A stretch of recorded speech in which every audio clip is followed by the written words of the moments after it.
morning, Turks. Jigger's out and Kasperi's back. Casper's back. You know, in fact.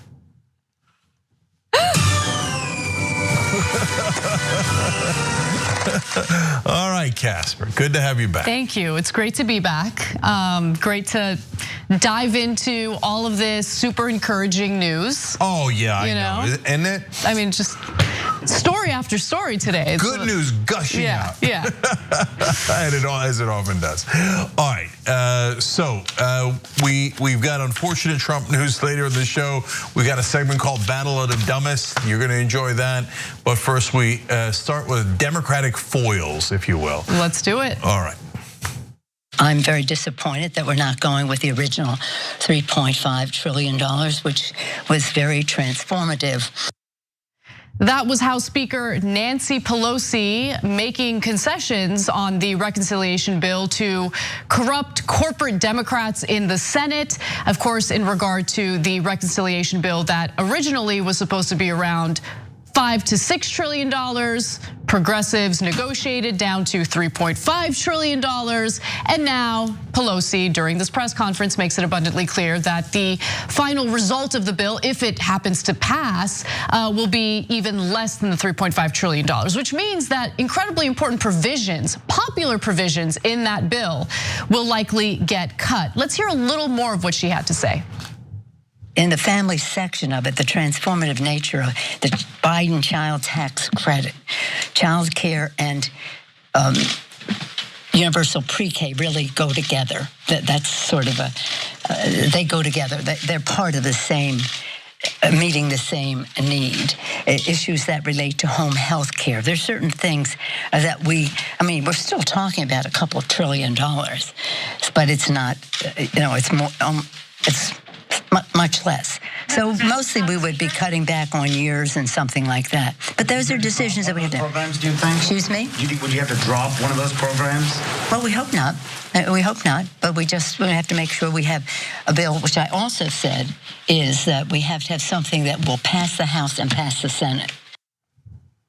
So, of course, she mentions that it needs to pass the House and pass the Senate because you have two, and of course, very possibly more corporate Democrats in the Senate who are not in favor of the $3.5 trillion reconciliation bill because their corporate donors aren't in favor of the $3.5 trillion reconciliation bill. So they're really the ones that are holding this bill up and demanding cuts to it. Now, Pelosi mentioned it's still likely to be a couple $1 trillion. I'll tell you where she got that number from. But first, some more details in regard to the communication that Pelosi has had with members of Congress recently. In fact, just last night, in a letter to Democrats Monday night, Pelosi had suggested the cost-cutting efforts would come in the form of eliminating some of the proposed benefit provisions altogether. She promoted the idea of putting the focus more squarely on child benefits and efforts to tackle climate change. So look, as you could tell from that answer she gave, she didn't really specify what would get cut from the legislation. But the fact that we're having this discussion in the first place is maddening, especially when you consider that every single provision in that bill, universal child care, mandatory paid family leave, 2 years free community college, these are things that poll incredibly well. These are things that constituents of both Kyrsten Sinema and Joe Manchin overwhelmingly support, but they don't care because the donors' desires speak louder to these lawmakers than what their own constituents want. So there's a couple of different issues here, but am I the only one who thinks that she sounds fairly incoherent? It's not that she sounds incoherent, it's that as Speaker of the House, she has difficulty speaking. I mean, she's constantly stuttering and can't get her point out clearly. And I think that is a problem because you need someone who can message what the bill includes and basically rally for it, like go out there and make a case for it. And honestly, Nancy Pelosi fails to do that. And she gets asked about that later and gets snippy with a reporter. I'll go to that in a minute. But Cenk, what else do you think? So look, I love the fact that you pointed out that speaker is in her title. This is part of why Democrats don't do as well as Republicans. So, we make fun of Trump because he says absurd things, but a lot of people relate to him because he speaks like a normal person. And he doesn't go into climate change and child care credit and trillions, but less. Like, what was that? What the hell was that? And so if you don't have a person who can deliver a message clearly, well, then obviously you're not gonna do as well in politics. That's not hard to understand. And so, look, I don't wanna beat her up. If she was a normal person, like, she's in her, I think she's in her 80s by now, but at least late 70s. And so, hey, I've got empathy for that. But wait, you're supposed to represent all Democrats. So this is not the role where you're like, oh, you know what? You're still hanging in there as a dentist in your late 70s, but I appreciate what you're doing. No, this is not about appreciation. And by the way, I can live with all that too. Well, I can't. You really need an effective communicator in that role. But on top of that, everybody in DC is like, she's the greatest. No, I can't live with the gaslighting. I can't live with it. No, you're forcing me to say she's incoherent. No one can understand what she's saying. She jumps from thought to thought, never finishes her sentences, let alone saying something like, here, I'll give you an example. Let's say that I'm doing that press conference. We've got child tax credit in here. It is at 80% popularity. Why aren't we passing it? Why is every Republican against it? I want you to, all of you reporters out here, okay? Now, I'm not telling you how to do your job, but I would imagine that you would normally ask a Republican, why are you against a program that has 80% popularity, including the majority of Republican voters? Why are they against their own voters? Now, what have you done? How long did that take? 15 seconds? You've now made the Republicans be on a massive defense, and you've also put the reporters on defense, thinking, wait, have I not done my job? Have I not held the Republicans accountable? Now, of course, she would never do this, but if you actually wanted to get the bill passed, remember the Republicans are irrelevant. She would put Sinema and Manchin on blast. Oh my God, they're in my own party. I have to go. I protect them at all costs. No, you're supposed to protect us, the voters, at all costs. So if I was in her role, I would do a real job. I would say, look, Sinema and Manchin are holding this up. Everybody knows it. They probably represent a couple more corporate Democrats in the Senate. Let's keep it real, right? And why are they doing what they're doing? Here, let me show you a donor of theirs. Boom, you put up how much money that Manchin is getting from fossil fuel industry. You put up how much money Kristen Sinema just got from the drug companies for her role in eviscerating the bill, and go, now that's why they're doing it. I know, but Pelosi would be telling on herself, because remember, while Pelosi is not very effective in terms of getting legislation passed, while Nancy Pelosi is not an effective communicator, one thing that she is effective on is raising money for the Democratic Party. That's the reason why you have Washington constantly fawning over her, because she raises money. You think she's gonna call out those donors? No, of course not. Here. No, of course not, Anna. And so, but that's part of my point. Guys, don't let the media gaslight you. It is not normal for there to be this level of corruption, and for the Speaker of the House to pretend to be in favor of a $3.5 trillion bill, but actually help gut it and cut it nearly in half, so that the corporate donors of other Democrats can get richer off of the US taxpayers. They make it, the national media in this country makes it seem like it's normal. Oh, of course. And don't say the donors, pretend they have concerns about the voters, even though every poll shows that their own voters want it. They're gaslighting all of us. It's all theater, just understand that. Now, what's also discouraging is the fact that President Joe Biden has already agreed to cutting the funding for that bill.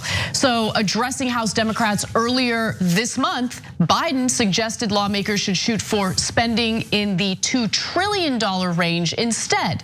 And so naturally, reporters who want to ask decent questions want to know, what do you plan on cutting from the bill? I have a prediction on what it'll be, but watch Speaker Pelosi get real snippy with a reporter who asked, I think, a logical question. What would be the first to go to get the price of the package down? You must be kidding. That's a negotiation. That's not something that I would be announcing here, and I don't even know what that would be. What would be the first go? What would be probably in timing, that the timing would be reduced in many cases to make the cost lower. But it only would be in such a way that does not undermine the transformative nature of it, because some of it has to have enough money in order to have sustainability that can be counted on. I mean, I don't even know what the last part of that answer was, but no, the reporter is not kidding. The reporter asked a logical question about what Democratic leadership proposes to cut from the reconciliation bill, responding with "you must be kidding" is ridiculous. And then the other part of it is, I won't be answering that during this press conference. Then why are you doing a press conference? What do you think people want to know about? I don't understand why you would hold a press conference if you're not going to get specific about what's happening and what Democratic leadership proposes to do to get that reconciliation bill passed. And my prediction, Cenk, is that since Pelosi has really used the child care provisions included in the reconciliation bill for her own, branding and her attempts at building a legacy for herself, I think the first thing that's likely to go is the expansion of Medicare, including the negotiations for lowering drug prices under Medicare. I think they're gonna do away with that, especially considering how powerful the healthcare and pharmaceutical lobby is. Yeah, so let me tackle that one by one. Why do you do a press conference? We're not naive about it. It's not like a Democrat or Republican do a press conference because they believe in the freedom of the press and they want to make sure the press gets to ask them tough questions. No, they do it to put out their own points and to emphasize things that they think will be helpful in the process. None of that was helpful. Yeah, so why didn't you do it? Like if you come out there and go, why'd you do the press conference? If you yell at the reporters for asking you perfectly logical questions, why'd you do the press conference? And so she said there, the timing would be reduced. I know what she's talking about. I don't know that any regular person watches a press conference like that. But if you did, I don't know that you would understand what the hell she's talking about. What she means is it's a 10-year timeline, but if we make it a 6 or 7 year timeline, well then instead of costing $3.5 trillion, it might cost around the $2 trillion that Joe Biden says now that he wants as a compromise. But we would get to keep all the programs. You see how I just explained it really clearly in 10 seconds? We reduced the timing, but we're not in your caucus. I mean, we understand it because it's our job to understand it, but the average American that you're trying to speak to does not understand it at all. Why are you doing the press conference if you're not trying to persuade voters to go in a certain direction or you're totally incapable of it? I know, by the way, any comment like this in DC would get us kicked out of whatever room we're in. They would say, how dare you say that about the Speaker of the House? We're not under any obligation to kiss the ass of the powerful. She's not good at this. Certainly on the public speaking part, there's no question. You'd have to be blind, deaf, and dumb to say, she nailed it. My God, I came out of that press conference thinking, man, the Democrats' position is so good. I can't wait to support them. Right. Okay, and then on the issue of taking questions or not, other Democrats are beating up on Sinema, rightfully so, for not answering the question of, well, okay, if you wanted the bill to be a lower number, what do you want to take out? That's a great question that other Democrats are pushing forward. Pelosi gets asked the same question. She's like, oh, how dare you, you insubordinate reporter. Don't you know you work for me? Which then leads us to the next clip. The next clip is what really caught my attention because some recent polling indicates that the reconciliation bill as a whole it's not that it doesn't poll well, it's that most Americans don't even know what's in it, right? If you take the provisions separately and poll Americans on it, the provisions are incredibly popular. So the reporter here is talking about a specific poll that shows that the majority of Americans don't even know what's in the reconciliation bill and asks, again, a logical, legitimate question. Watch how Pelosi handled the answer. Speaker, our latest CBS News poll shows that only about 10% of Americans describe themselves as knowing a lot of specific things that are in the reconciliation package and that the majority don't know anything at all. So do you think you need to do a better job at messaging and going forward, how do you sell this if ultimately you have to? Well, I think you all could do a better job of selling it, to be very frank with you, because every time I come here, I go through the list. Family medical leave, climate, the issues that are in there. And, but it is true, it is hard to break through when you have such a comprehensive package. But as we narrow it down and put it out there. There are two different types of media figures when it comes to news. You have straight news journalists who are just supposed to report the facts. And then you have people like us who, yes, we share the details of various stories with you, but then we share our analysis and opinion. It is not the job of the reporters who were there listening to that press conference to go out and do political activism on behalf of the Democratic Party. It's not their job. The Democrats have to sell the bill. And when you have a Speaker of the House who can't do public speaking, right, the most basic part of her job, you're gonna have some issues. And that's what the issue is here. Yeah, but it really betrays her sense of entitlement with the press that, to be fair to her, actually does exist. She assumes you guys all work for me.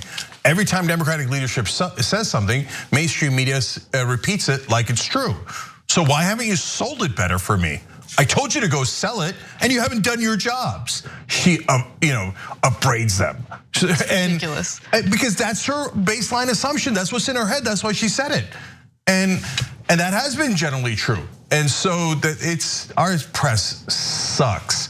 They were fine in that press conference. They actually asked a couple of mildly challenging questions, but it's. That thought to her is in her mind because that is how the press operated for the last 40 years. Now, then she says, look, every time I come out here, I go through the whole laundry list. No, you didn't, and you didn't do it there.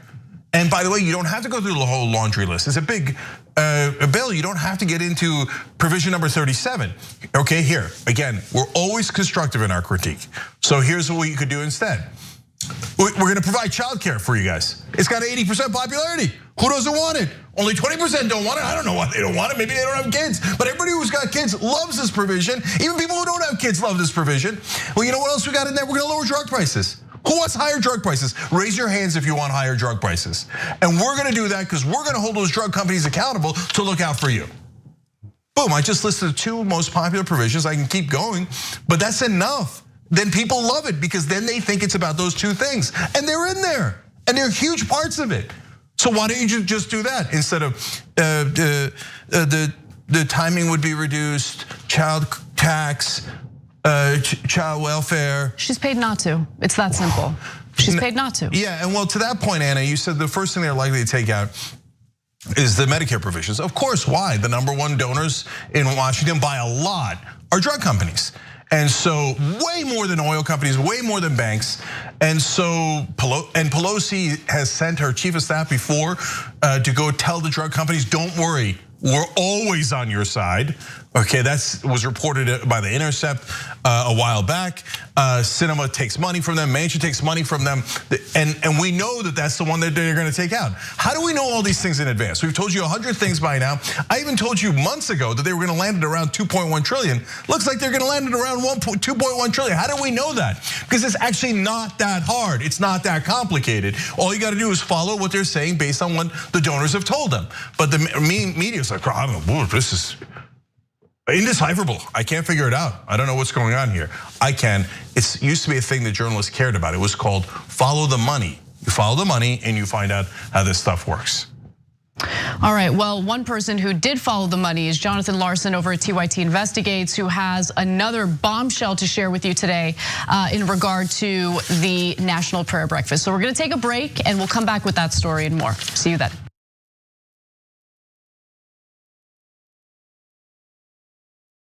Well, the Young Turks, the Riot show is gonna be awesome. We're gonna help us over here. Drop it. We became the first ever daily online web television show.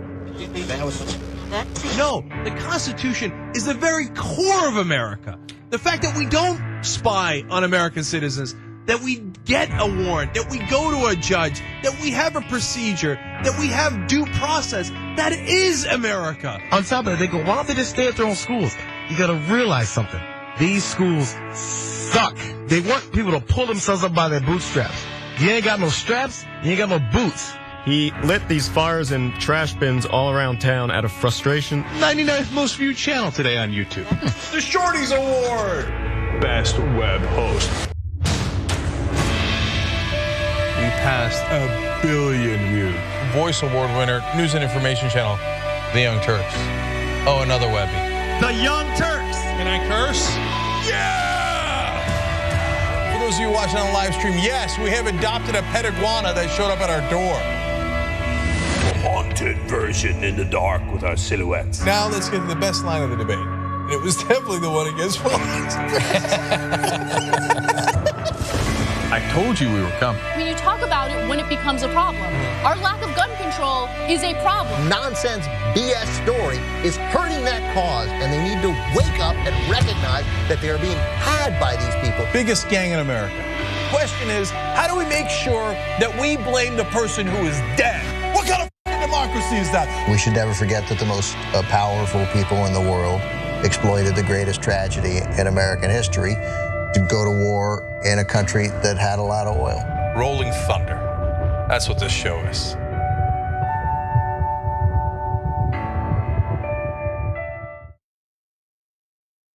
Never in my life did I think I would like to see a dictator. But if there's going to be one, I want it to be Trump.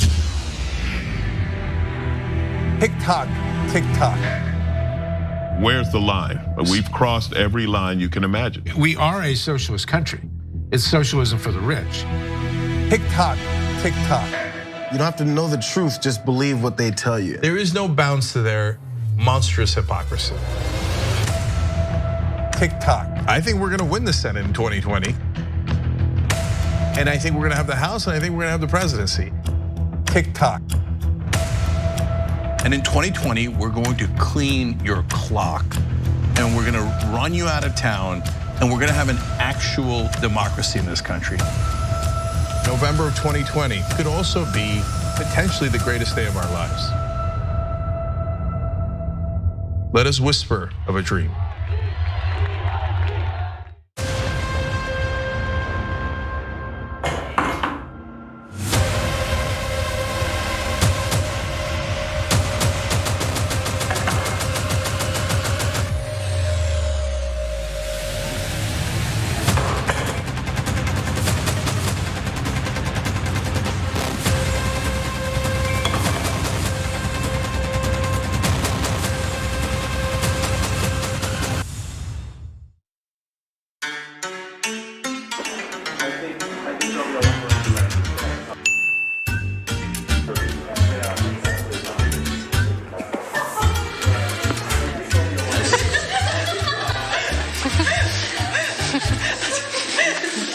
That's how you do when I smack your back that I like.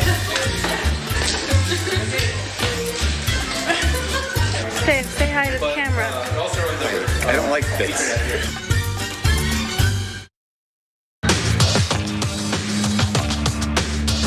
All right, back on TYT, Cenk and Anna with you guys. Go. Who funds the National Prayer Breakfast? This right-wing group of people who have this annual prayer breakfast that unfortunately is also attended by some congressional Democrats and Democratic presidents. Well, Jonathan Larson over at TYT investigated this and found out that Franklin Graham is secretly bankrolling the National Prayer Breakfast. The son of breakfast co-founder Billy Graham, Franklin Graham, is openly anti-LGBTQ, anti-Islamic, and partisan. He's also, a source close to the family says, the only source of revenue for the National Prayer Breakfast aside from ticket sales. So why is he doing it? And more importantly, why is he bankrolling the National Prayer Breakfast secretly? That we don't know, you can only speculate, but Graham single-handedly enabled the family to keep its breakfast operations intact this year. Because the 2021 breakfast was remote due to COVID, the family had zero revenues from guest registration fees, which in some cases can be as much as $500 per person. Now, how does he carry out this funding? Well, he does it through two different organizations that he runs. Two groups that Graham runs are the Samaritan's Purse, one of the world's largest relief organizations, and the Billy Graham Evangelistic Association. Samaritan's Purse filings up through 2019 show repeated annual donations to the family. The family runs the National Prayer Breakfast, of course. The BGEA changed its legal status in 2014, calling itself a church, and so it no longer has to disclose its filings, but previous records show that it too gave to the family. For years, the BGEA tax filings included $20,000 earmarked for the National Prayer Breakfast, and reported that the organization attends the breakfast on behalf of the ministry.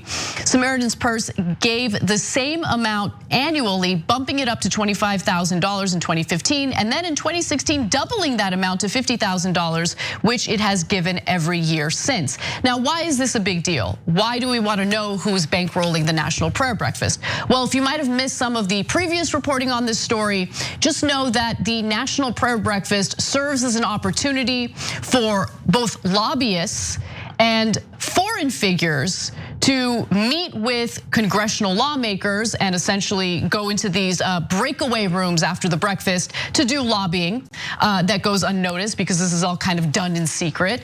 And then there's also the fact that this organization goes to other countries, essentially pushing for laws that would be incredibly harsh, incredibly cruel to various groups of people, including members of the LGBT community. In fact, Forbidden Colors, an LGBTQ advocacy group, warned congressional Democrats last month in an intelligence brief that their participation in prayer breakfasts lends credibility to far-right movements. The European Parliamentary Forum on Sexual and Reproductive Rights reported this summer that right-wing activists are staging prayer breakfasts to help expand their networks. So a good example is what they did in Uganda in essentially pushing for the punishment of execution toward gay individuals in that country. So that's the kind of disgusting behavior they're taking part in. Why Democrats would want to be part of this is certainly questionable. Joe Biden just gave a speech at the National Prayer Breakfast. The Clintons have, so they are told, oh no, you got to attend this, or maybe they love it. Maybe they like the agenda that is being pushed by these guys, and no Democrat should ever attend this. Once we put it to people like Ro Khanna and Ted Lieu and they found out what was happening, they're like, oh, no, we don't want any part of that. And they're not going anymore. So it turns out Graham funds the whole thing, plus the ticket sales. That's it. So, well, let me just tell you a little bit about Graham, okay? So number one, he said, I think the president's, referring to Obama, I think the president's problem is that he was born a Muslim. Well, first of all, that's not true. Second of all, it's not a problem. He just said, and he doesn't take it back at all, if you're born a Muslim, that's a problem. You're gonna go attend this event financed by this monster?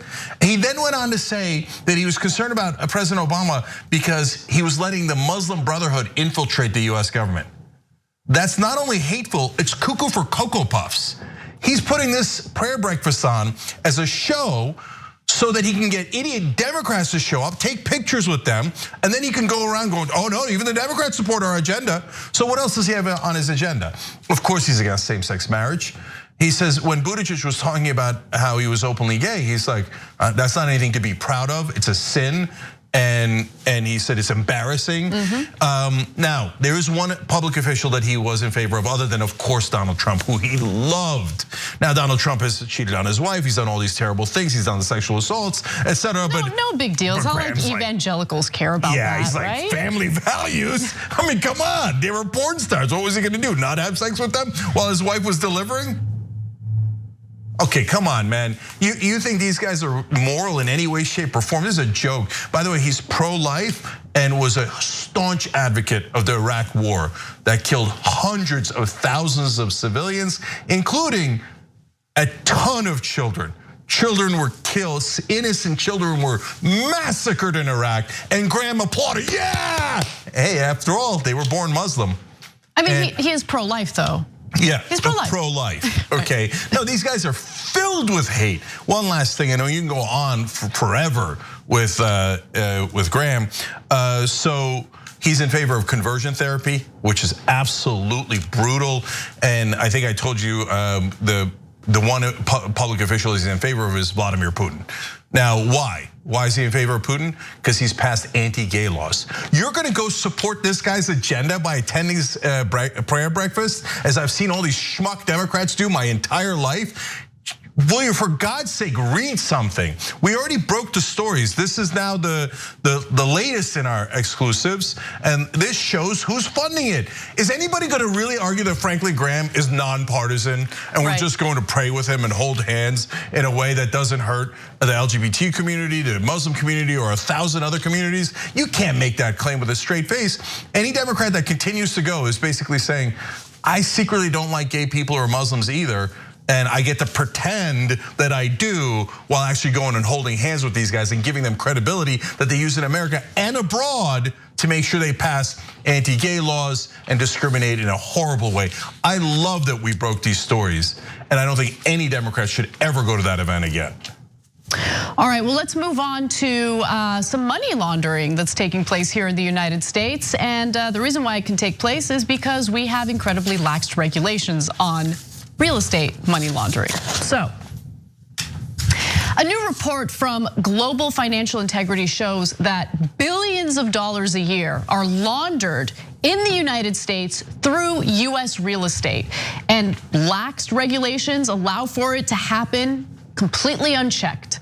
Now, researchers from the Global Financial Integrity Organization said at a minimum, $2.3 billion has been laundered through real estate over the last 5 years. And given that GFI only studied cases already reported or adjudicated, it ventured that the total value of property purchased with laundered money is even more staggering. And that certainly does not surprise me. This is one of the issues that I've been paying a lot of attention to because there's a lot of foreign investment in US real estate. Now, whenever you push back against it, people think that there's like some bigoted agenda, but no. Oftentimes what you'll see, especially in these all cash purchases in US real estate that foreigners do not want to actually live in, is money laundering. It happens all the time, and it happens in a lot of big cities, but now we're learning that it's also happening in small towns as well. So a United Nations agency in 2020 pegged the annual amount of money laundered worldwide at 800 billion, or between 2 and 5% of the global gross domestic product. Now, the recently released Pandora Papers also shed light on just how widespread money laundering really is, and how the United States is really the top destination for dirty money. Watch. We're looking at about 12 million documents from 14 different service providers. These are law firms, firms that set up secret offshore accounts for people in multiple jurisdictions. The British Virgin Islands, Belize, Samoa. These documents, for the very first time, is actually showing the US as a tax haven itself. We're talking about some of the most famous people in the world that are in these documents. Presidents, prime ministers, government ministers, the King of Jordan, a number of very high-profile Russian clients, people that are very close to Vladimir Putin. We're seeing them buying real estate. We're seeing them trading in shares, using offshore companies. They're buying houses, cars, artworks. I guess it mostly demonstrates that the people that could end the secrecy of offshore, could end what's going on, are themselves benefiting from it, so there's no incentive for them to end it. Now, there are some money laundering laws in the United States, right? But even the laws that exist are pretty weak. When it comes to real estate, though, there are fewer money laundering laws involved, which is why Biden has decided to do a little bit, but it certainly doesn't go far enough. So Biden is urging the Treasury Department to revoke the regulatory exemption for real estate agents who are not currently required to identify their ultimate clients or to report suspicious activity. Remember, there's a lot of this money laundering happening, all of this real estate being purchased through shell companies. Now, the United States is the only major economic member of the G7 that does not impose anti-money laundering rules on real estate professionals. I've got more details for you in just a second, but Cenk, you know this really grinds my gears. Yeah, of course. Well, it should bother all of us for a number of reasons. One, of course, it's illegal, and if our government isn't doing anything about it, it's outrageous, and of course it helps the wealthy, but specifically wealthy criminals that are looking to steal money from their home countries and bring it over here to hide it here. In fact, by the way, Trump Tower was a huge place where the Russian mafia would launder their money. There was at least 13 people that were publicly linked to the Russian mafia that bought apartments in Trump Tower. There was a guy who came all the way back in 1984. Trump's been doing this forever. with literally $3 in his pocket and somehow bought $6 million worth of condos from Trump. Okay. Weird. I wonder if he was connected to Russian oligarchs even all the way back then. I mean, can you imagine? Now the Russian oligarchs, of course, run the place in Russia, and so there's a bunch of criminals that funnel their money through here. A guy like Trump says, well, they're buying my apartments. What do I care if they're laundering it? Actually, since you mentioned Trump, I looked further into this story because obviously that Trump angle is an interesting one, especially considering the fact that many of those purchases were for properties that were valued far lower than what the money launderers had purchased them for, right? So like they spent millions more than they needed to on a property that was valued at millions less. But I also found out that in one of the National Defense Authorization Act bills, there was a provision in there. It was a bipartisan provision that had some laws, like some regulations in regard to money laundering in US real estate. And remember, Trump really made a point to veto that bill. Yeah. And so that provision, I didn't see any reporting on that provision until recently. Yeah, in fact, that's mentioned in these stories about how the Trump years, they took whatever restrictions that were in place out. Why? Because the president was a well-known money launderer. He didn't want provisions against money laundering in there. Look, if you're unclear about, wait, why would they pay Trump more for his properties than they're worth? Sometimes by a lot. Because if you stole, make up a number, $10 million, you stole it, you didn't earn it anyway, right? You've got to pay a certain amount to the person that's cleaning the money for you so they don't ask questions and they don't report you to the authorities as they're supposed to. So Trump would never report them to the authorities. You give him $10 million when the apartments are only worth 8 or 6, he's gonna take that money real quick, and he ain't ever gonna report you to the authorities, even if you got no money in your pocket. And so those Russian mafia guys in the old Soviet Union then turned into Russian oligarchs in Putin's Russia. And look, guys, the other two reasons why you should be furious about this story is all of these international criminals come to America because they think America's lawless. Yeah. If you're rich, you can do anything in America. Oh, the poor and the middle class, they got no chance, right? Totally, yep. But if you're rich, America will let you get away with anything. There's no laws there at all for the rich. And then the last part of it is they buy all the homes, and that actually does trickle down, right? Whether they're buying in a bad way. Yeah, whether they're buying expensive homes or now they're buying middle class homes because they want to hide their assets even better. Well, what does that do? It drives up home prices. Because now they've reduced the supply, they've increased the demand, and they're willing to pay higher than market value because they're trying to clean up their dirty money. Bingo. So now we all have to pay more. That's right. Because criminals like Donald Trump thought, hey, I'm gonna make more money. Suckers that are in the middle class, if they get hurt by it, what do I care? They're suckers and losers in Trump parlance. That's exactly right. So it hurts in two different ways. Number one, the bad guys get away with the bad behavior, right? Because we're not just talking about Russian oligarchs. We're also talking about drug traffickers. We're talking about child sex traffickers. We're talking about the worst people on the planet easily laundering their money in the United States. And members of Congress know it. Obviously, the executive branch knows it. They're not doing enough about it. In fact, in regard to what Biden proposed, it doesn't go nearly enough. I'm gonna go to the last graphic here. The Congressional Transparency Act provides a virtual GPS for launderers to legally avoid its reach. No registration with the database is required for companies that have more than 20 full-time employees, more than 5 million in gross receipts or sales, and operate at a physical US location. Why are we offering carve-outs to money launderers? Why? Right now, that's the Congressional Transparency Act. But in regard to what Biden is proposing, that doesn't go far enough either, right? There's always a loophole. There's always a carve out.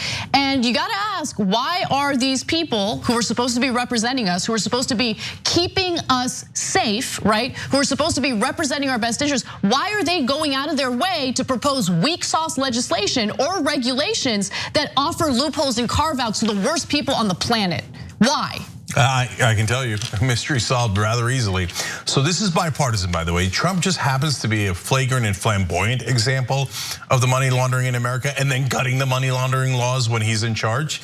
But Democrats do it too. So the guy who is the clearest example is Andrew Cuomo.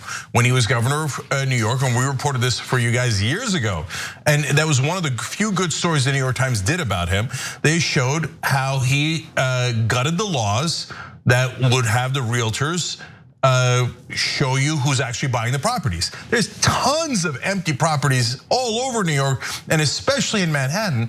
It's criminals from all across the world. And guys, don't get obsessed with Trump or Russia. As you saw, there's the leader of Kenya, leader of the Czech Republic. It's from everywhere. Oh, there's Turkish mafia in there. You name it, it's in there. Let me give you one specific example. In one instance, $100 million embezzled from Kuwait's Department of Defense was used to buy a 157-acre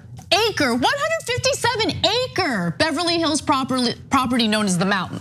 So it's all sorts of people all over the world, okay? Yes. Continue. And as Trump said about the people from the Gulf, including Kuwait and the Saudis, he said, they pay me $30-40 million an apartment. Why wouldn't I like them?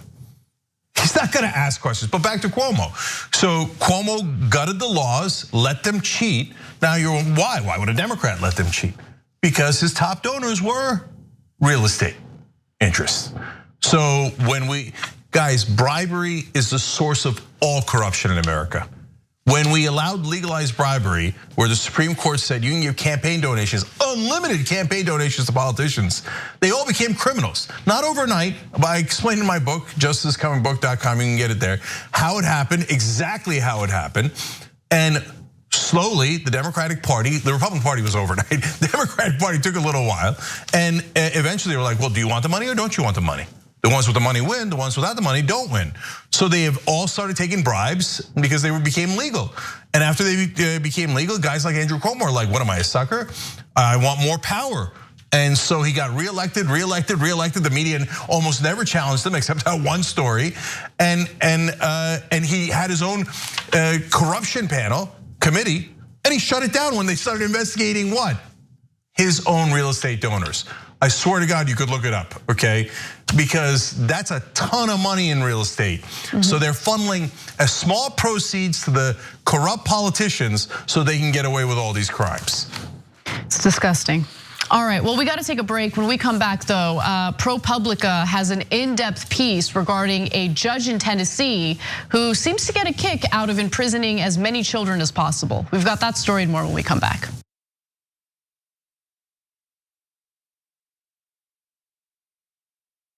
You know what the progressive movement needs? It needs a little energy, a little pizzazz, maybe a little caffeine. Oh, coffee. But what if it was too strong coffee? Yes, new, toostrongcoffee.com/TYT. Look, this helps progressive causes. It's also organic and fair trade, so you've got peace of mind that it was done right, and it happens to taste great. So check it out right now at toostrongcoffee.com/TYT. That 300 million is a pretty good number, Well, that's the size of the US population. You know what our next target is? The size of the entire world. We just crossed 5 billion views on YouTube. I mean, imagine 10 years ago thinking one day. We looked at you like, are you nuts? Young Turks has just passed another milestone, 15 billion views. Damn. All right, lots of comments. You guys are the best. I'm gonna read a few comments from our members. Mr. Methuselah says on YouTube, super chat, thanks for all the important work you do for TYT for the movement. Do you know who had the first super chat when I got back from vacation? You won't be surprised to find out. Rob Shively. What do you know? Rob says, rejoice, for Dragon Daddy has returned. This question sent to us by Izzy Sanchez Jr. Is it me, or is Meghan McCain talking as fast as Ben Shapiro? Is that the way the right tries to look smart and intellectual? Well, yes. Michael Nathan writes it on Twitter. Did Anna choose Cenk's outfit today? I'm sure it wasn't Cenk himself. Man Bun Jenkins Skinny Jeans says, so now Anna has pointed out, okay, that's his handle. T. Joyce, 1971, saying Donald Trump is good at pulling out of things, NAFTA, the Iran deal, NATO. It's just too bad Fred Trump didn't.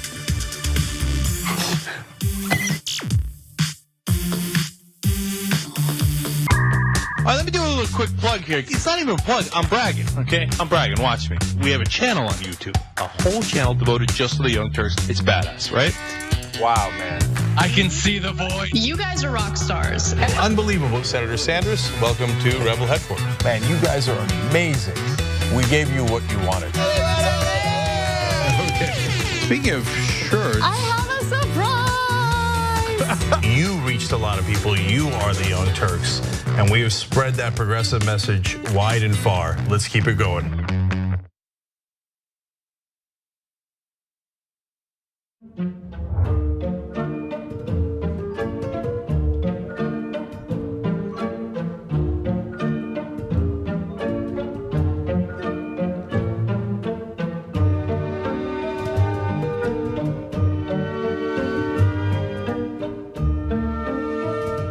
Here's what we do.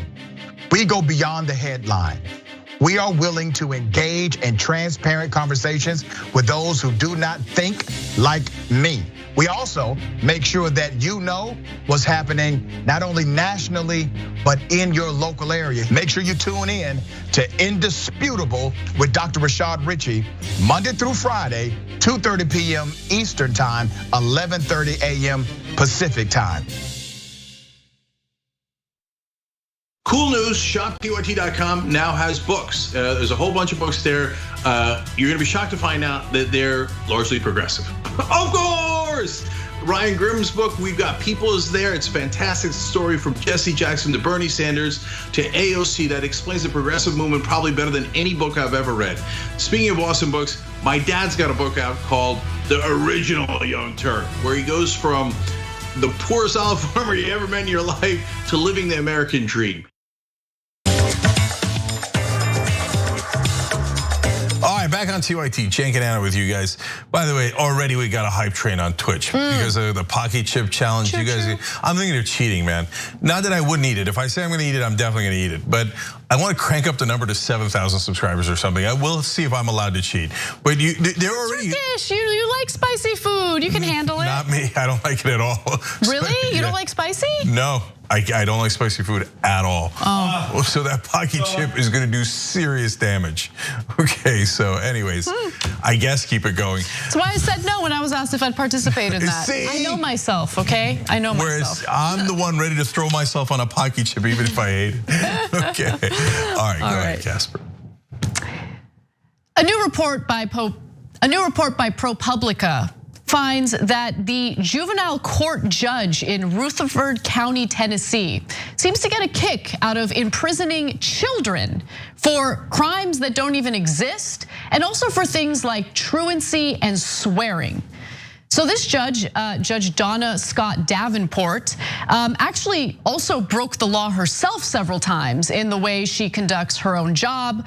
In fact, in 1998, Judge Donna Scott Davenport became a juvenile court referee akin to a judge. The following year, Rutherford County violated federal law 191 times by keeping kids locked up too long. So not only is she imprisoning children for nonsensical reasons, she's also keeping them in these juvenile detention centers, which are basically prisons for kids, longer than she's allowed to under Tennessee state law. Now, here's an instance from 2016 that actually did grab national attention, but unfortunately not enough attention to ensure that she's no longer a judge. So 3 police officers went to Hobgood Elementary School in Tennessee and arrested 4 black girls. One girl fell to her knees, another threw up. Police handcuffed the youngest, an 8-year-old, with pigtails. Their supposed crime? Watching some boys fight and not stopping them. So in that case, police ended up arresting 11 kids in total, using a charge called criminal responsibility. The district attorney for Rutherford County confirmed to the police investigators that there's no such crime as criminal responsibility. So luckily that case later was settled for almost $400,000, but keep in mind, there were innocent children sent to a juvenile detention center, arrested, handcuffed, and sent to a juvenile detention center for failing to stop 2 boys from fighting. Insane. Absolutely insane. But the story gets crazier, Cenk. Yeah, so this story is just horrific in 18 different ways. And even some of the cops that were arresting the kids started crying because they're like, why are we doing this? And it was a couple of black cops who one of them just actively said, we should not be arresting these kids. And the white cop basically steamrolled him and said no, and he put the kids in handcuffs. But it's thousands of cases like this. So you're gonna be shocked to find out they mainly did it to poor black kids, okay? But they did it to poor white kids too. But black kids more disproportionately. But this one white kid, he's got bipolar disorder. They put him in there and then they put him in solitary confinement. Oh my God. And then afterwards, his medication stops working. It's not even like, then he had suicidal thoughts before. He tried to take his own life a couple of times afterwards. Solitary confinement is torture. The lowest level solitary confinement they had for these kids was 12 hours a day. And at level 8, it was indefinite solitary confinement. And they would even board up the windows so they couldn't see the other kids. This is disgusting what they're doing to people. And I've told you guys this a lot of times. When we were kids, we used to fight all the time. I grew up in New Jersey. It was a fairly regular occurrence, right? If the kids who fought were arrested, we'd all of our lives would have been ruined. We all would have had criminal records. God knows what would happen to us in juvenile detention.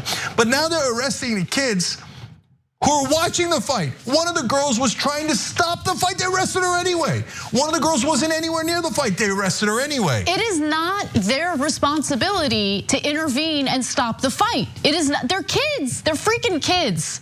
They're kids, period. But this woman, this judge, is an advocate for detaining kids for the most insane, nonsensical reasons. For something as simple as cursing. She literally has a basket full of belts in the courtroom. So if someone shows up in her courtroom without wearing a belt to keep their pants up, she forces them to wear a belt. Insane, psychopath. This woman failed the bar 4 times.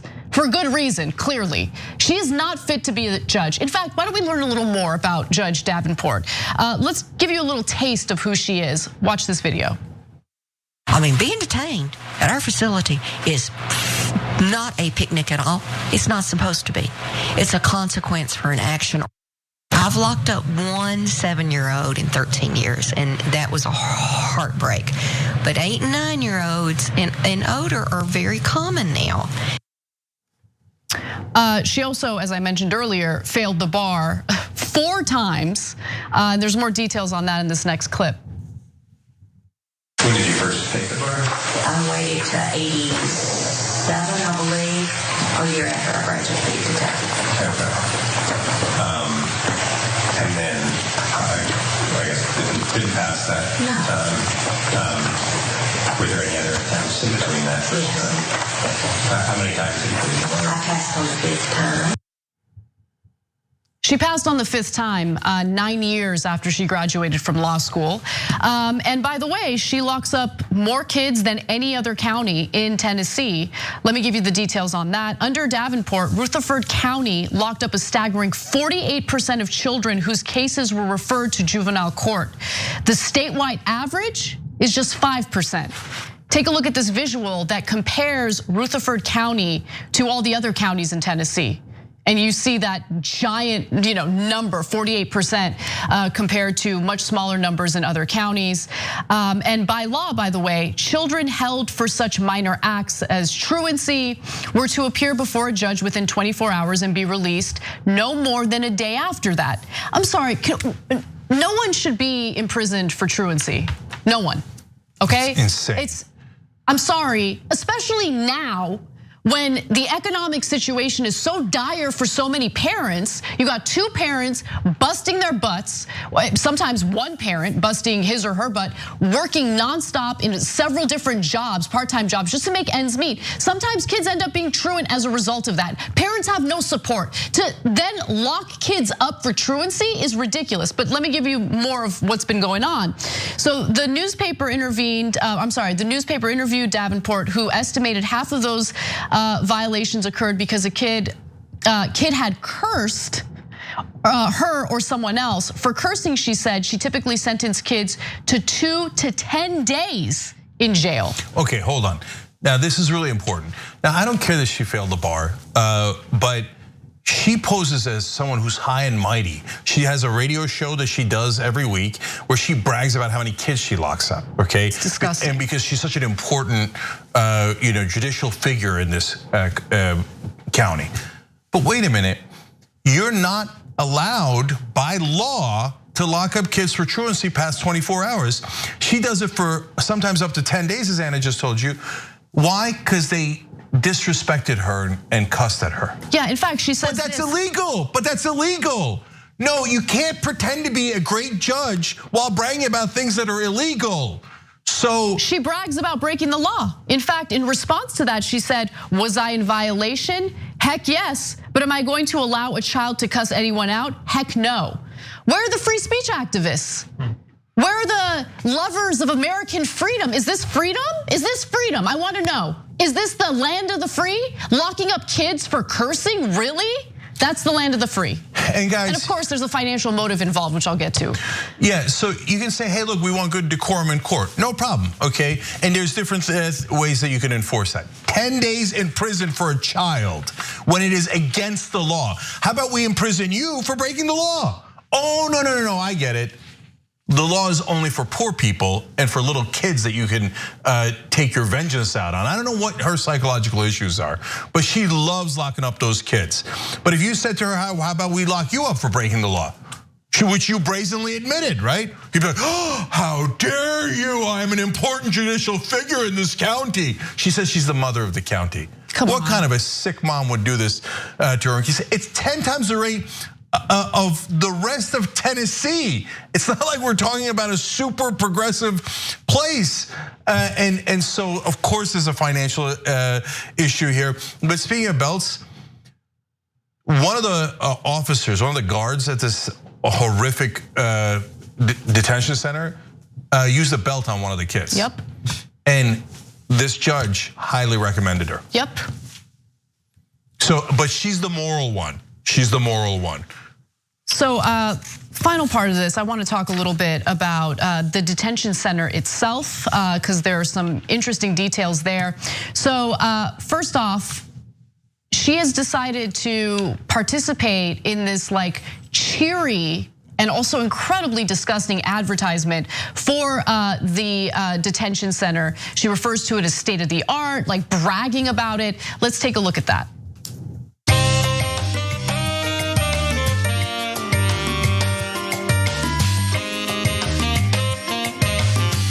Built in 2008, the Rutherford County Juvenile Detention Center is a 43,094 square foot facility that is located in the heart of Tennessee.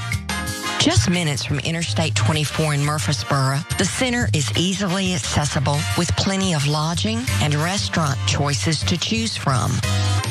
Location check. Facility check. Employees check. Programs check. With all this going for us, there's no question why we have contracts for the detention of juvenile detainees.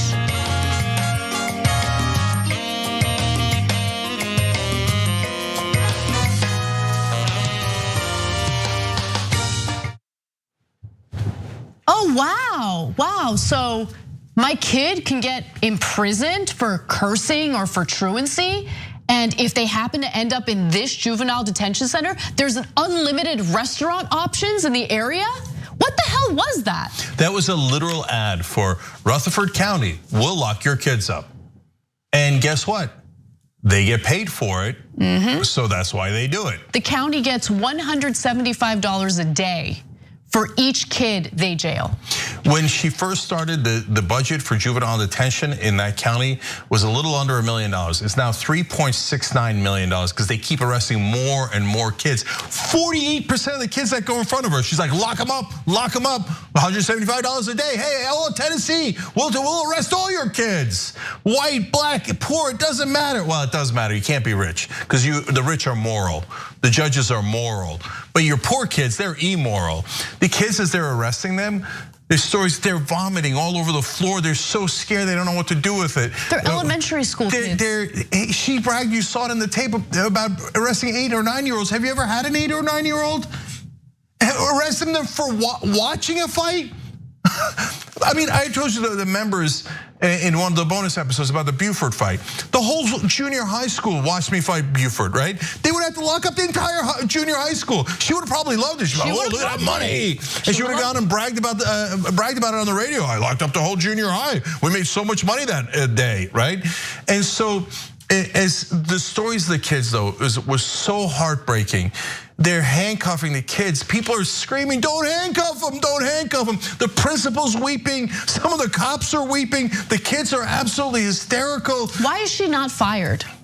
Why is she not fired? She works today. She needs to go, period, okay? I mean, the case that we're talking about was in 2016. It grabbed national headlines. Why is she employed as a judge? Making these decisions. And by the way, when we're talking about juvenile courts, we're not talking about the type of situation you'd run into with a jury. She gets to make the decisions unilaterally. She said, I should be paid 12 times as much because I act as a jury too. You know, she gets like $176,000 a year for locking those kids up. That's her salary.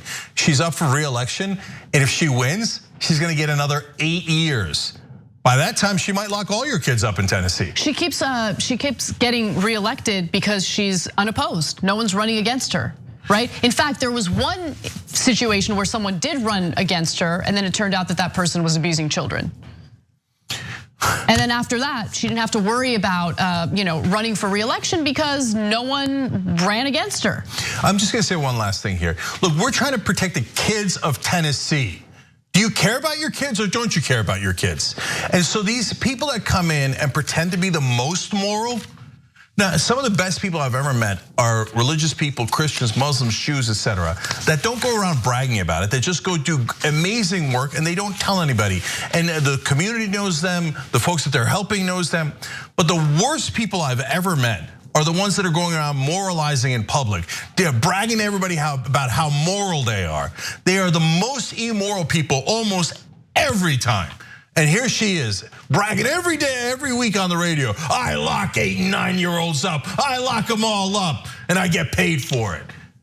It's disgusting. She's one of the least moral people I have ever heard about.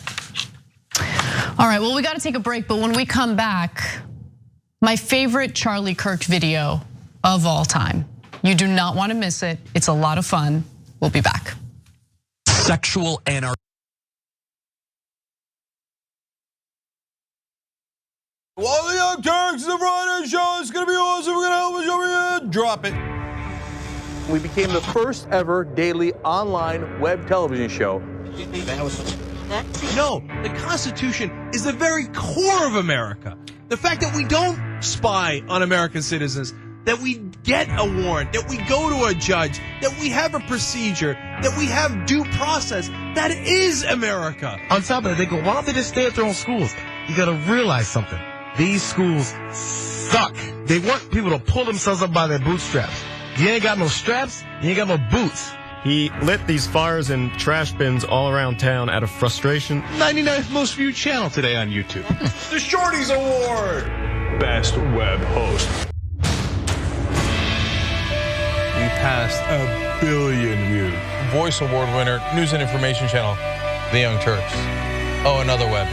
The Young Turks. Can I curse? Yeah! For those of you watching on live stream, yes, we have adopted a pet iguana that showed up at our door. Haunted version in the dark with our silhouettes. Now let's get to the best line of the debate. And it was definitely the one against Fox. I told you we were coming. When you talk about it when it becomes a problem. Our lack of gun control is a problem. Nonsense BS story is hurting that cause, and they need to wake up and recognize that they are being had by these people. Biggest gang in America. Question is, how do we make sure that we blame the person who is dead? What kind of democracy is that? We should never forget that the most powerful people in the world exploited the greatest tragedy in American history to go to war in a country that had a lot of oil. Rolling thunder. That's what this show is.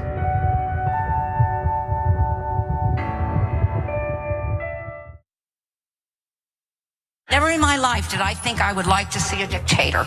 But if there's going to be one, I want it to be Trump. TikTok, TikTok. Where's the line? We've crossed every line you can imagine. We are a socialist country. It's socialism for the rich. Tick-tock, tick-tock. You don't have to know the truth, just believe what they tell you. There is no bounds to their monstrous hypocrisy. Tick-tock. I think we're gonna win the Senate in 2020. And I think we're gonna have the House, and I think we're gonna have the presidency. Tick-tock.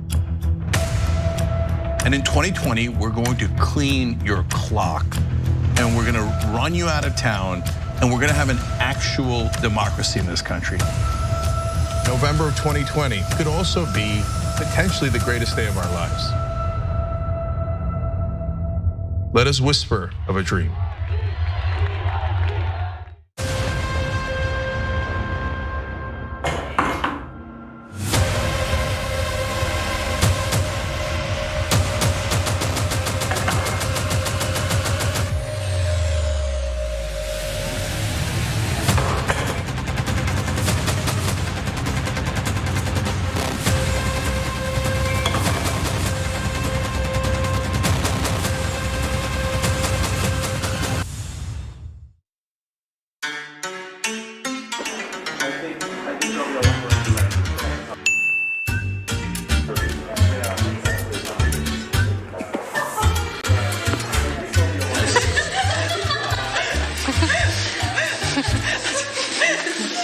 That's how you do when I smack you back that I like. Say hi to the camera. I don't like this.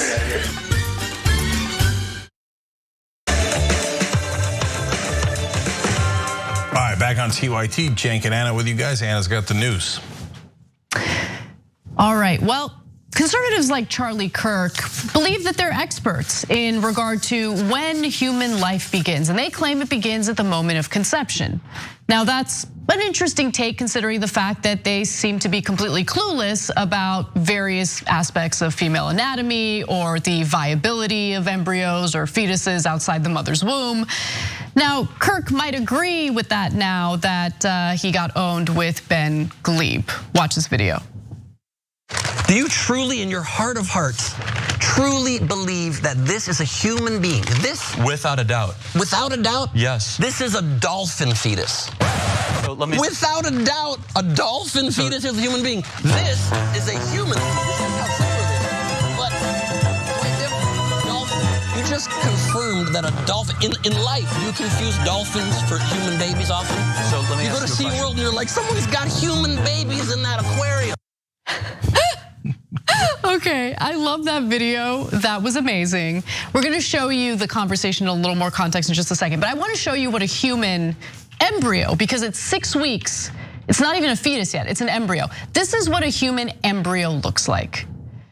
And I would venture to say that is not the same thing as a viable human being or baby outside of the mother's womb, okay? By the way, human fetuses and embryos clearly also have tails. That is a human. That is what a human looks like. Cute baby, cute child, okay? Stock photo of an adorable child. Very different from a non-viable embryo, which in the state of Texas, you are not able to get aborted because of their anti-abortion, anti-reproductive rights law. So yeah, I love that side by side. We're just trying to help. We're trying to help the Charlie Kirks of the world understand the difference between a non-viable embryo and an actual living, breathing human being who typically gets neglected or trashed by conservatives who want to deny certain social services to them if they happen to be poor. Yeah, no, you got to give Ben Glebe all the credit in the world for one of the best owns I've ever seen. And Charlie, you stepped right into that, man. Like everybody knows, like if you're in law school, the thing they teach you is don't ask a question you don't know the answer to. If you're in the middle of a debate and somebody asks you a question, you should be really careful, right? And he's like, oh, absolutely, that's definitely a human. Oh, his face. That's my favorite part. That face, no, that face. Okay, that's a rare moment he had his hair combed at least. But now Glebe has owned them so hard that from now on, whenever you see an embryo, even they're gonna hesitate. They're like, oh, is that a dolphin one? Is that a different animal? Because you're not really sure because they all look very similar. You know why? Because they're embryos. They're not actually fully grown humans or dolphins, which look very different. And so, look, you can go back further and you can go all the way to the sperm and the egg.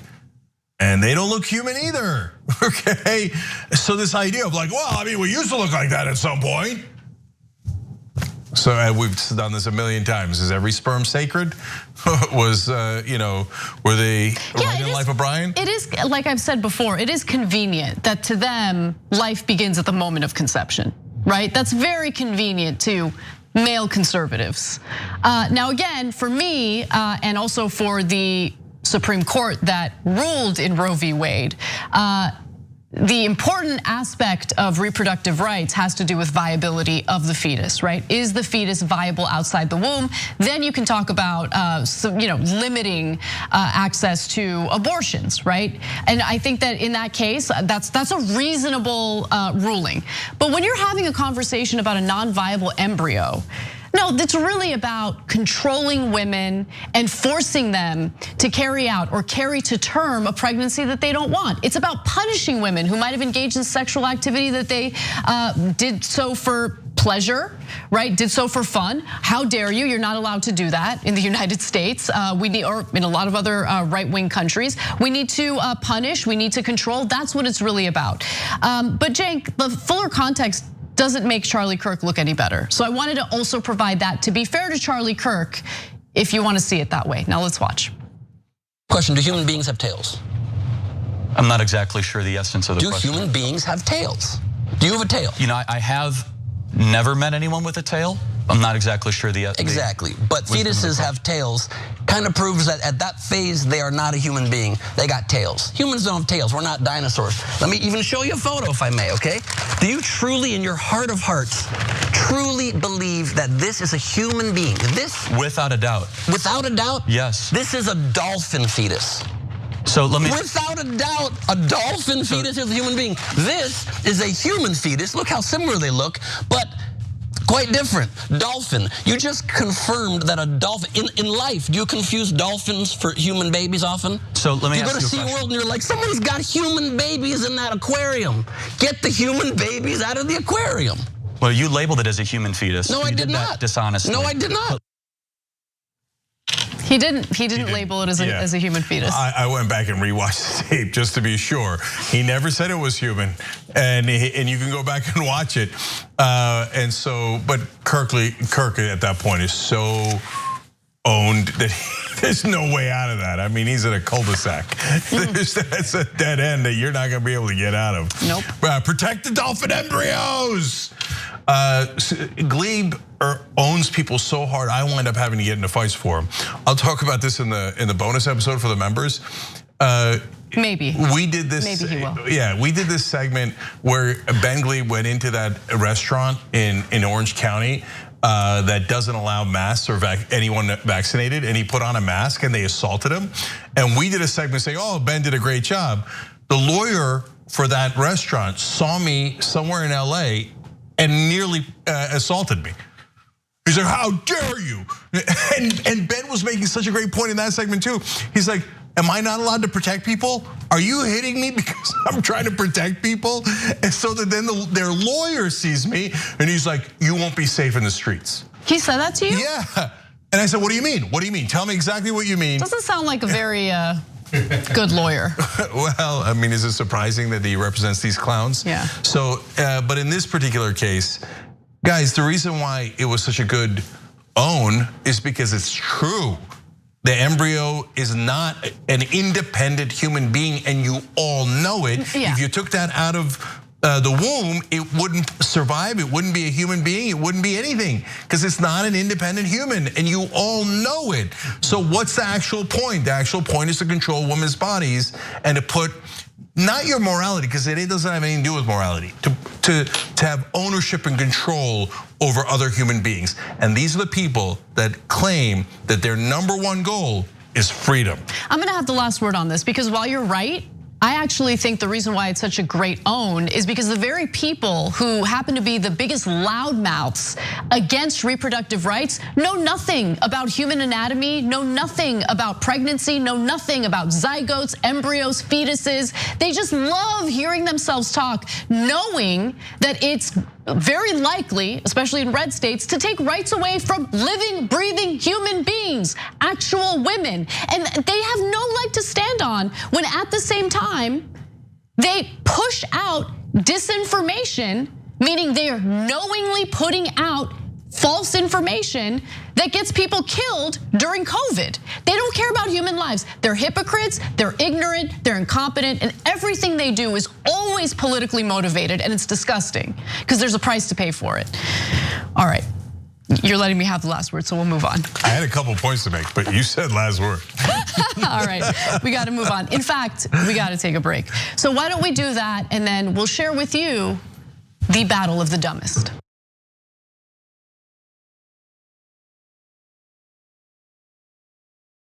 You know what the progressive movement needs? It needs a little energy, a little pizzazz, maybe a little caffeine. Oh, coffee. But what if it was Too Strong Coffee? Yes, new, toostrongcoffee.com/TYT. Look, this helps progressive causes. It's also organic and fair trade, so you've got peace of mind that it was done right, and it happens to taste great. So check it out right now at toostrongcoffee.com/TYT. 300 million is a pretty good number, Well, that's the size of the US population. You know what our next target is? The size of the entire world. We just crossed 5 billion views on YouTube. I mean, imagine 10 years ago thinking one day. We looked at you like, are you nuts? Young Turks has just passed another milestone, 15 billion views. Damn. All right, lots of comments. You guys are the best. I'm gonna read a few comments from our members. Mr.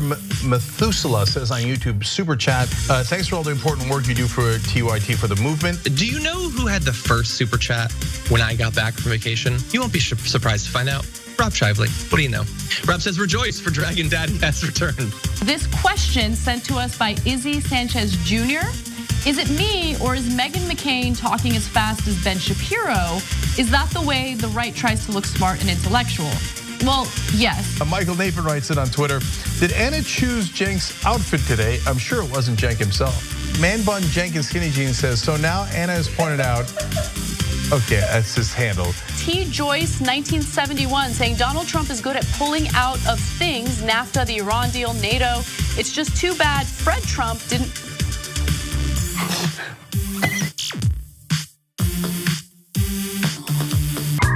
All right, let me do a little quick plug here. It's not even a plug, I'm bragging, okay? I'm bragging, watch me. We have a channel on YouTube, a whole channel devoted just to the Young Turks. It's badass, right? Wow, man. I can see the voice. You guys are rock stars. Unbelievable. Senator Sanders, welcome to Rebel Headquarters. Man, you guys are amazing. We gave you what you wanted. Okay. Speaking of shirts. I have a surprise. You reached a lot of people. You are the Young Turks. And we have spread that progressive message wide and far. Let's keep it going.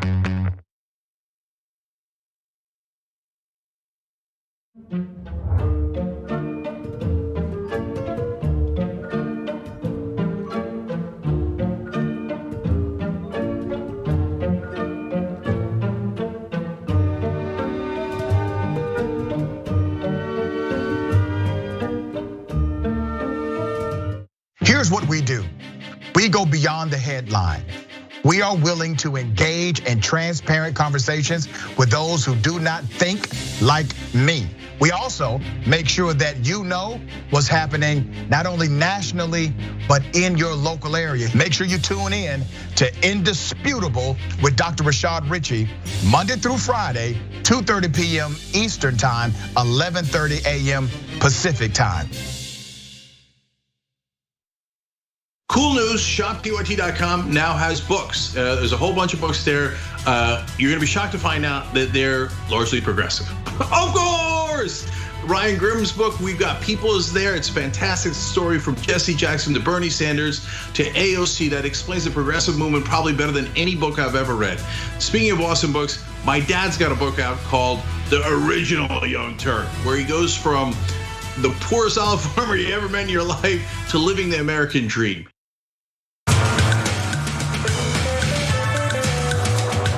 All right, back on TYT. By the way, because of the pocket chip challenge, and you guys are gonna make me and Brett and a whole bunch of us eat these pocket chips and destroy our mouths and our taste buds forever. Drew in Georgia gifted 2 subs. Blue Tech, the Belgian Dragon, gifted 10 subs and then 10 more subs saying, I need to see this. Okay. Damn. Oh well. All right, twitch.tv/TYT. By the way, some of you can get it for free if you have Amazon Prime. So go to tyt.com/prime to figure out how to do that. All right, Casper. All right, well, we've got the battle of the dumbest. Let's start off with Alan West, who is planning on running in the gubernatorial race in Texas. He's trying to unseat the current governor, Greg Abbott. He recently got hospitalized with coronavirus, and of course, he is not an advocate of the vaccine. In fact, he has pushed against vaccine mandates, and apparently his experience being hospitalized changed absolutely nothing. In fact, after receiving treatment in the hospital, West said this: I can attest that after this experience, I'm even more dedicated to fighting against vaccine mandates. Instead of enriching the pockets of big pharma, and get this, and corrupt bureaucrats and politicians, we should be advocating the monoclonal antibody infusion therapy, which of course is given by fairies and unicorns and not by the pharmaceutical industry. What? Okay. I love how they celebrate their dumbness. Like, you didn't think that one through? Wait, I wonder where these other drugs come from that I'm promoting. And no one told you on your team? Alan, awkward. They're all made by pharmaceutical companies. So patients can in fact get monoclonal treatments, but they are actually far more expensive than the free coronavirus vaccine that people can get. So pharmaceutical giants like GlaxoSmithKline manufacture the monoclonal antibody injections. And again, if you don't have the right insurance, or if you have no insurance and you end up hospitalized and get that treatment, you're gonna be spending quite a bit of money, possibly going into bankruptcy as a result of that. So great job, Alan West. By the way, if Republicans allegedly are so concerned with big pharma, interesting how they never advocate for allowing Medicare to negotiate drug prices directly with pharmaceutical companies, thus allowing for lower drug prices in the country. Weird how they never advocate for those types of policies. They only claim to dislike pharmaceutical companies when they're pushing out anti-vaccine messaging. Now, I want to give you more of his anti-vax tirade, which later Governor Greg Abbott decides to one up. Let's watch. One of the things that I've learned, there's so many other protocols out there that we should be recommending to people. This should not be about forcing people to take a certain shot, but we should be offering and making sure that people are aware of all of these protocols that are out there. And that's one of the things I'm going to be committed to doing. I want to make sure that the Texas Medical Board, Texas Nursing Board, Texas Pharmacy Board never interfere and get in the way of what's best for you and your relationship with your doctor and your body. That's the key thing that I've learned. And I just want to let you know, do not fear COVID. And just remember, as it says in Joshua chapter 1:9, be strong and of good courage. For the Lord their God shall never leave you nor forsake you. Put everything in his hands and he will carry you through it. 700,000 Americans have died from coronavirus. You should fear COVID, especially if you are not vaccinated. The fact that this is a politically motivated disinformation campaign is pretty sickening. Because look, there's it's confusing for a lot of people, and I don't blame them for being confused. They're getting conflicting messaging thanks to these self-interested narcissists who are pushing out false information for their own political careers. It's sick. And so what does Governor Greg Abbott do? Well, he sees that. He's terrified terrified of losing the gubernatorial race from a right-winger who's further to the right than he is. So he decides to one-up Allen West, releasing a statement indicating that there is a ban on vaccine mandates in the state of Texas. He says no entity in Texas can compel receipt of the COVID-19 vaccine by any individual, including an employee or a consumer who objects to such vaccination for any reason of personal conscience, based on a religious belief, or for medical reasons, including prior recovery from COVID-19. I hereby suspend all relevant statutes to the extent necessary to enforce this prohibition. Good job, Governor Greg Abbott. Not enough people, tens of thousands of people have died in Texas. Apparently not enough for Abbott, especially when it comes to ensuring the future of his own political career. You know, they're having a dumb off. And if you disagree with 99% of the scientists in the world, you don't get to claim that you're smart. Oh, I figured it out, man. Somebody on Facebook told me all the scientists and doctors are wrong. I'm so smart. I know things you don't know. Really? Well, probably not. But when it comes to Allen West, I want to make a couple points. First of all, put on socks and shoes when you're doing a video. Second of all, by the way, he doesn't want you to come in between him and his wardrobe, Cenk. I know. Okay. And by the way, we're not mandating it. I'm just saying, do the rest of us a favor. Okay, please take him off the screen. It's bothering me. Okay, number two. His wife also got COVID because it's highly contagious. She did not need to get hospitalized. You want to know why? Because she's vaccinated. Okay, she's like, yeah, you can do all that gibberish. Okay, I'm gonna go get the vaccine. Oh, look at that, you're in the hospital, I'm not. Anyways, but the most important part is how selfish she is, as usual. I survived, so I don't care about the rest of you. 700,000 of you didn't survive. Maybe you should have prayed harder, right? And I made it, so what do I care? I don't care, look. I'm the only person that exists in the world. They're always like that, me. If I survive, then I guess everybody's gonna survive. No, you knucklehead, other people have different reactions. There's 700,000 people that are dead under the ground, but they're not me, so why would I care? I'm running a scam here where I'm the one who's gonna be the dumbest, so I know the Republican voters love that. And Abbott's like, not on my watch. I will put dumbness into law, okay? I will not allow you to be smart in the state of Texas. And by the way, but it's a virus, funny enough, that is spread throughout the entire Republican Party. Absolutely. So Chuck Grassley in Iowa, he was so against Trump after the January 6th riots. He said it was extreme, aggressive, and irresponsible. It was unconstitutional actions. He just did an event in Iowa with Trump and proudly took his endorsement. Why? He said, look, I was born at night, but I wasn't born, it wasn't last night. 91% of Republicans in Iowa support Donald Trump. So of course I took his endorsement. They're brazen about it. I mean, Grassley's saying like, of course I don't agree with him. Of course he was trying to do a coup, it was unconstitutional. But what do I care? I want power. I want power no matter how many people it kills, no matter how much it endangers our country. And a lot of people are pretending to be surprised that I guess they're like, oh, even Chuck Grassley? He's 88. He's such a principled Republican. He's 88. There are no principled Republicans. None, zero. And Anna's right, he's 88, he's running for a 6-year term. He's gonna be 94 or 95 by the time why are you still running? Why are you debasing yourself with things that you know aren't true? They can't help it. Because because the greed is insatiable. They've got to have that power, money, and wealth. And mainly it's the power, it's true. Yeah. That's why Lord of the Rings is so successful, because they hit on a human truth. The Grassleys and the Abbotts and the Allen West, they endanger their own lives, your life, because of precious, must have power. That right there is the embodiment of the Republican Party today. The other embodiment of the Republican Party has to do with endless culture wars to distract. So let's go to the latest.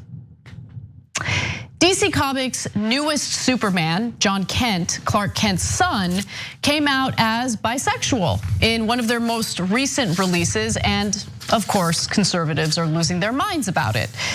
Let's take a look at what this is all about. Man, bisexual DC comic book toy that was announced today. Finally, a place nowhere to go. Well, that comes after a gay Aquaman, a bisexual boy Wonder Robin, and a gender fluid Loki. Call me when they have a gender stable aisle with superheroes whose sexualities we know nothing about. Why are they sexualizing superheroes? You know, I was a Batman and a Superman, Spider-Man kid. I loved those heroes. We just wanted them to get the bad guys, not a venereal disease. Anyway, leave our comic book heroes alone, Laura. We don't want to hear any more about what they do.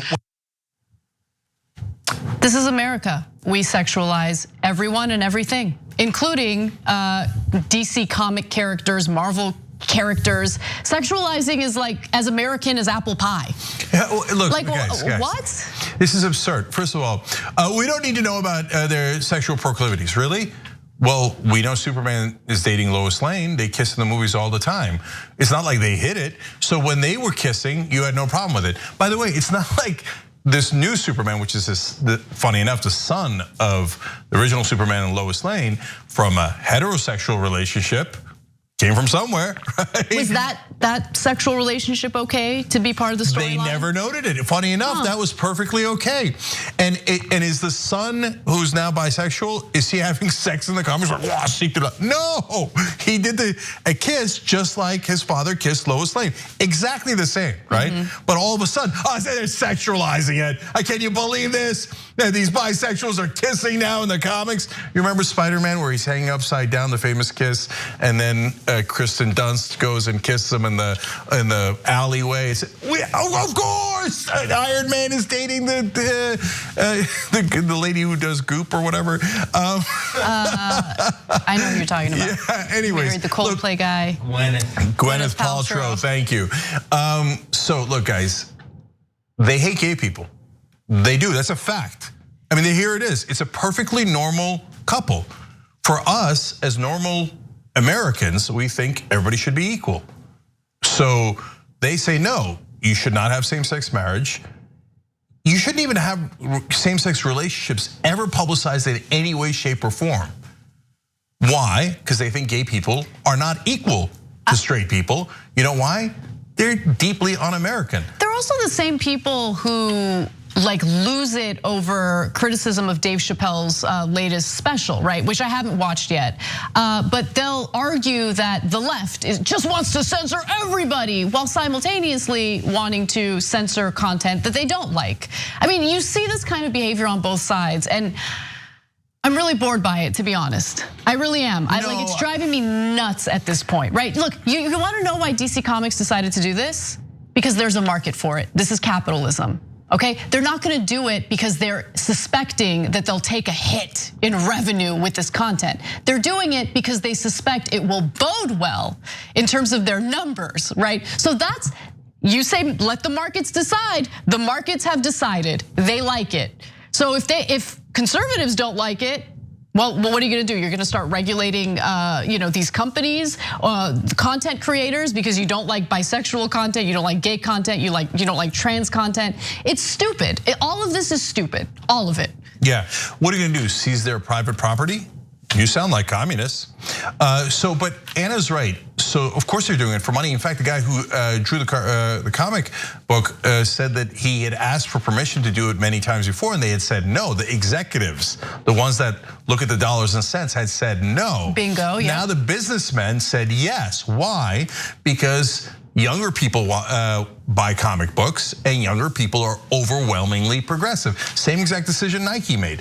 Well, now, why do you think all of a sudden Republican politicians and Republican talk show hosts like Tucker Carlson are speaking out against big business? Because business has decided, our customers are also gay and bisexual and black and trans and all these different things, and we should sell product to them because they're capitalists. Now, all of a sudden, conservatives don't like capitalism. No, what's interesting is they of course love capitalism because they have no problem with these corporations skirting their taxes. They have no problem with the terrible treatment of workers. They love all that stuff. They have defended corporations in that regard. But all of their criticism toward corporations is 100% focused on culture war stuff, and that's it. That's all it is. So again, my question to them is, what are you gonna do then? What are they gonna do? Are they gonna ban this are they gonna censor this content? Yeah. Like, again, like it's one thing to complain about something, it's another thing to complain and then propose doing something. Like, so what are they gonna do? But even the complaining, I mean, look at what that son of a bitch said. Oh, now I guess they're promoting venereal diseases. Why? Straight people don't get venereal diseases? What kind of an absurd comment is that? Well, he says that because he wants to put out that stereotype of gay people have sex more often, and hence they're diseased. If you don't get it by now, they hate you if you're gay. They hate you. They say it all the time. Here, let's go to more quotes. Let's go to Mandel. Josh Mandel, he's running for Senate in Ohio. He's a top Republican there. He tweeted out, bisexual comic book for kids. They're literally trying to destroy America. Why would it destroy America? Wait, hold on. It's literally a comic. Like it's an illustration. Yes, and even seeing someone gay in comic book form will apparently pulverize the country. That's how much they hate gay people. Just even seeing gay people kiss, they think destroys the country. They hate gay people. Don't let anyone in mainstream media lie to you. Oh, 50-50, I can't tell. Oh, you can't say Republicans are hateful. No, I'm not saying it, they're saying it. They're saying just two gay people existing and us being able to see it destroys the country. Okay, I got more, but this one's hilarious. Wendy Rogers, a Republican from Arizona, she tweets, Superman loves Lewis Lane. Oh, awesome cell phone. Lewis Lane, period. Hollywood is trying to make Superman gay, and he is not. It's his son, schmuck. Just rename the new version Superman, get it? So we can all know the difference and avoid seeing it. She put a lisp in there, and she put Lewis instead of Lois Lane, and she doesn't know which Superman it is. All she knows is, I'm a Republican and I despise gay people and trans people. They've been doing this for decades. They are indisputably the party of hate. And last thing, speaking of hate, you should have hated Superman from day one. If you're a Republican, he's an undocumented immigrant. In your parlance, he's an illegal alien. He didn't come with papers. But back when he was white and straight and strong, they loved that illegal alien. Well, all right, Superman, go, oh no, he's gay, I hate gay people. Why don't you go make out with Lewis instead?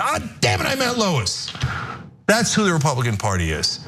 If anybody tells you they're not the party of hate, they're just lying. All right, I mean, look, a judge in Tennessee is literally imprisoning 7-year-olds for things like cursing and truancy. But no, let's focus on cartoons kissing. That's what's destroying America. I'm just sick of it. I'm sick of it. These clowns waste time, distract. They're nonsense, all of them. That's it. We gotta take a break. We'll be back.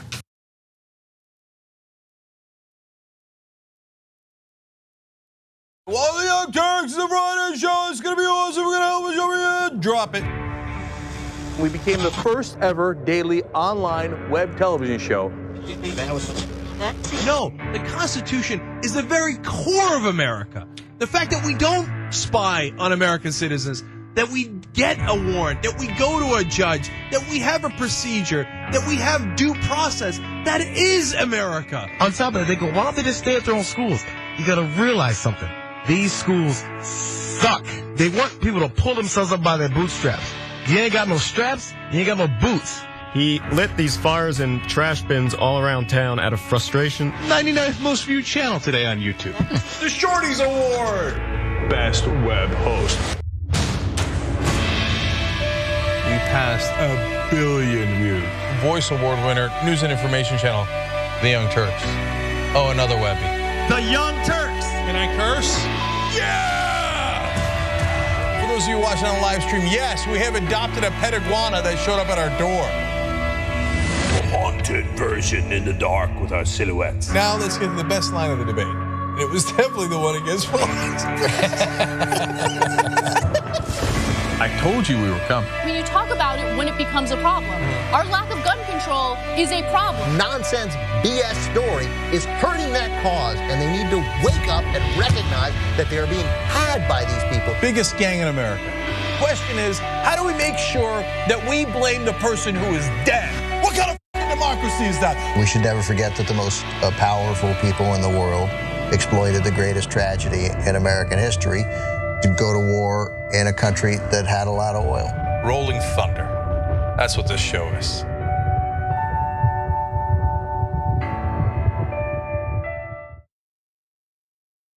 Never in my life did I think I would like to see a dictator. But if there's going to be one, I want it to be Trump.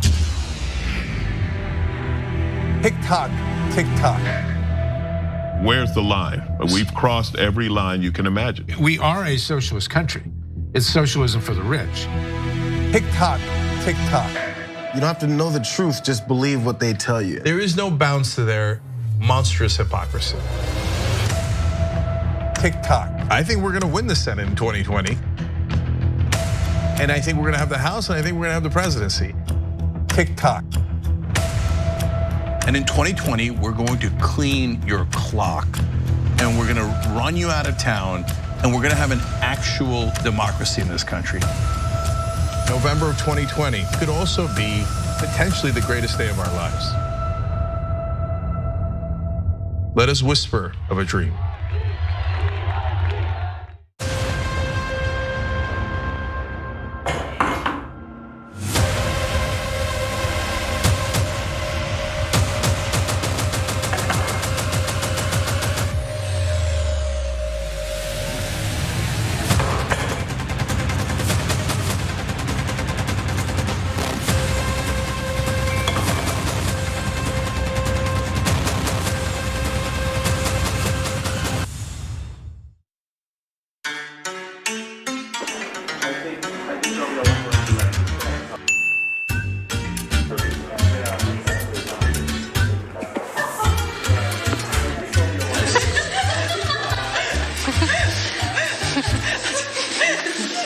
That's how you do when I smacked it back that I like. Say hi to the camera. I don't like this.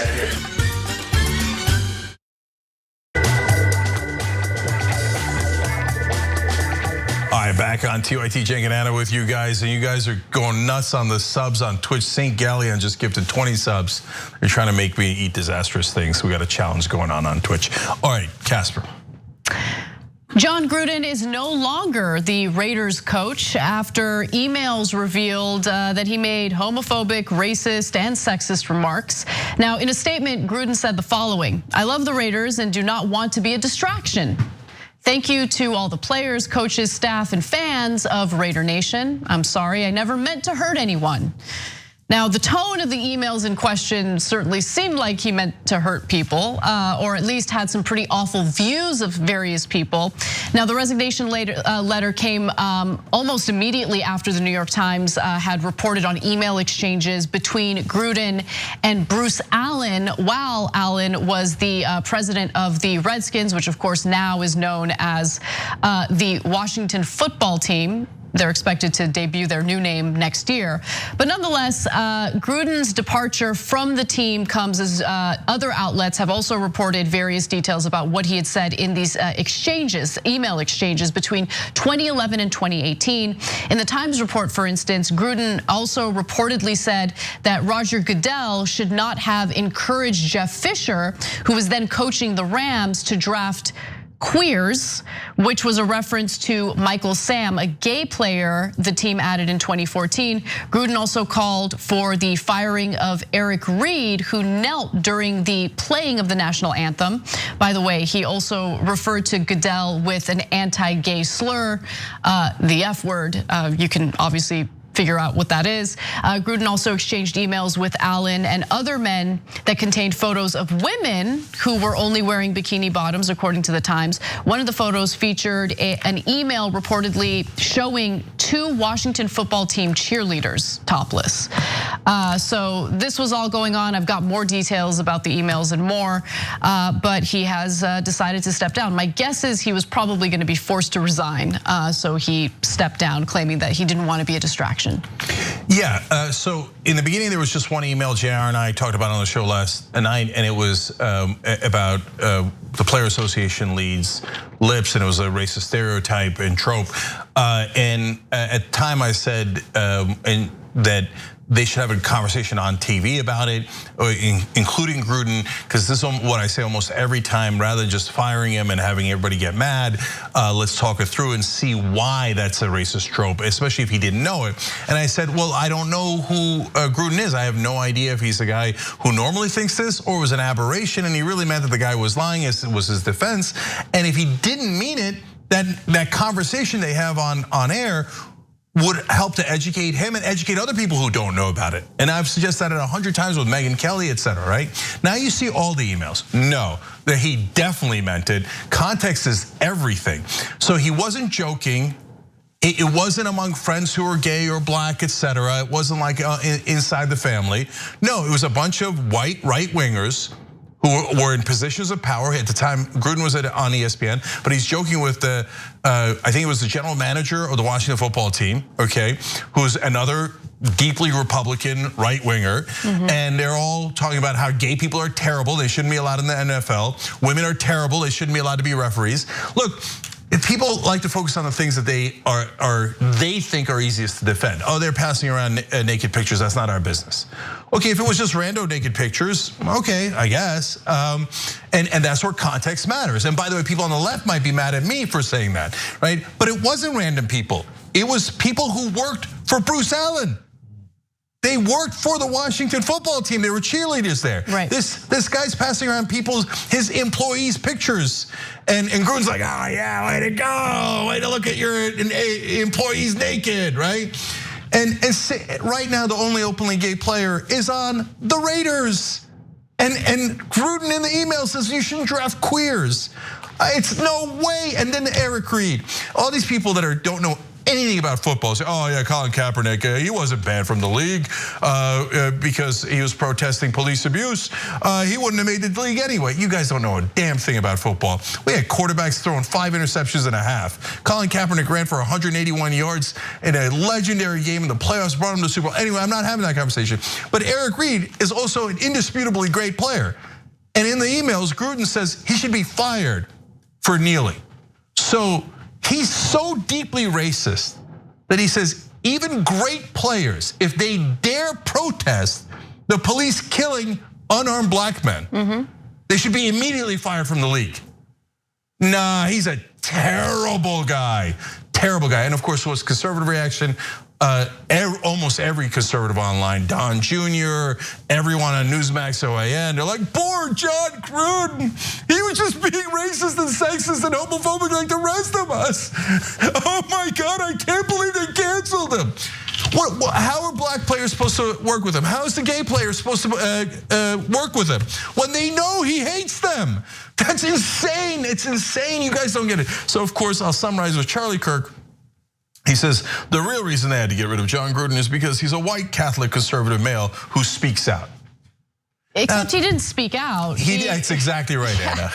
He didn't speak out. He just talked to his other right-wing friends. And he's like, now guys, remember the guy he's talking to is in charge of the Washington team. He makes decisions on who they hire. Do they want female referees in their games or don't they? Are they gonna draft a gay player or are they gonna ban every gay player? Because that's apparently what Gruden wants. Are they gonna fire any black player who dares to protest police abuse? That's what Gruden wanted. He wasn't public about that. And when he was caught with that one email, he came out and said, oh, I don't have a racial bone in my body. Nah, he's a giant liar. Screw Gruden. And by the way, if you're defending Gruden based on all those comments, guess what? That means you're a racist and sexist, and you assume that everybody thinks like you. And you say, what's the big deal? Almost every conservative says, what's the big deal? Everybody said that. No, not everybody has said you should throw out every black player who does not favor police abuse and throw out every gay player from the NFL. You guys are monsters. And by the way, yes, it matters the context. So was it joking, not joking, etc. If it was joking, it doesn't make it good, but you could have a conversation around it. If he didn't mean it, you could have a conversation around it, right? But if he meant it, which he most clearly did now that we see the emails, and you think he doesn't have to go, then he should be in charge. Well, he's a white male Catholic. He should be in charge of those people and they should know their roles. I got news for you. That means you're a racist.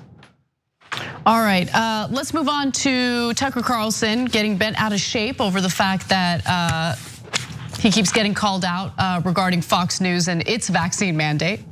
So Tucker Carlson addressed comments made by Joe Biden regarding Fox News and the fact that the company has implemented a vaccine mandate.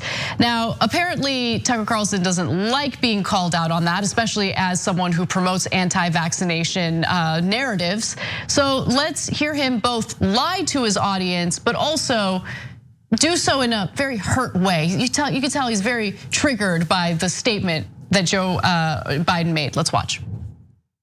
Free will and personal autonomy are relics of the old America. They no longer exist in this country, even here at Fox News. Watch. This I always get a kick out of. Fox News. Fox News requires vaccinations for all employees. Give me a break. Fox News. Now, to be clear, we just have a show on this channel. That's it. We don't run the company, and we would never presume to speak for the company.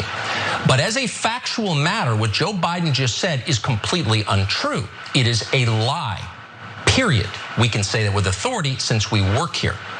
Every day, literally alone among big media outlets, Fox News defends this country's most basic civil liberties, what we used to refer to as the Bill of Rights. To cynical authoritarians like Joe Biden and the ghouls around him like Susan Rice, that just can't be genuine. They assume the people you see on Fox News must be pretending for money or prestige or ratings or something else. But they are wrong. We are not pretending at all. It's real. My favorite part of that video is where he's like, it is a lie, period. We can say that with authority because we work here. Because people never lie about the companies they might work for, right? Anyway. Especially at Fox News. Especially at Fox News. Especially when you've admitted in lawsuits that you lie to the audience on a regular basis. Right, that it's not meant to be taken seriously because you do it for entertainment, not for reporting facts or news. So that's an important element to this as well, but let's also give you the details about what's really going on over at Fox. A Fox memo last month explained their current system. All employees have been asked to input their vaccination statuses on a secure system, and there will be daily COVID testing for the small group of employees who are not vaccinated or have not provided their vaccination status. They have essentially implemented a vaccine mandate. Yeah, and you can get around the mandate by doing daily tests, and you must register in their database. That would be a vaccine passport. If you don't have a vaccine passport, they make you get in line and take a test every single day. Now, funny enough, Tucker left out those details. Gee, I wonder why he left out those. Here's another detail he left out. 90% of Fox News is vaccinated. Now, here's one other thing that he's left out consistently the entire time. Tucker, are you vaccinated or aren't you? It's not a hard question, and it's not a controversial question. A lot of Republicans have said, hey, I'm vaccinated, but I believe in freedom, and I believe you should die and not me. Okay, fine, or you could frame it any way you like, but are you vaccinated or aren't you? Why is that a hard question for you? In fact, if you're in Tucker's audience, you should be wondering, why won't Tucker say whether he's vaccinated or not? Isn't that weird? Now you can say, oh, privacy, but most of the people I know who aren't vaccinated shouted from the rooftops. They're not concerned about privacy. They're like, yeah, I'm proud, I'm American, I believe in freedom. I'm not vaccinated, I'm not gonna get into government tyranny. So Tucker, are you or are you not vaccinated? It's a simple question. And he's never gonna answer it. You know why? Because very, very, very likely he's vaccinated, but he doesn't want you to get vaccinated so he can drive up ratings. That's exactly the reality. Right. All right, let's end with a fun story. Although I think people are being a little unfair to this gentleman. All right. Conservatives tend to have a difficult time deciphering what climate change is, what they should do about it. You have Donald Trump who thinks that we should, nuke hurricanes and things like that. But one legislative candidate in Virginia, he's running for the state legislature, pondered a little bit of a ridiculous solution. His name is Scott Pio. He says this: I'm curious, do you think the sea level would be lower if we just took all the boats out of the water? Just a thought, not a statement. Now, he was met with a lot of backlash, people mocking him, people being mean to him. This was on Twitter. Blue Virginia quote tweeted him before he managed to delete the tweet and said, this guy's an actual candidate for the Virginia House of Delegates. Yes, this is today's Republican Party for you. Now, later, Pio decided to defend his tweet, even though he had deleted it. He said, when you take things out of bathwater, the bathwater decreases, does it not?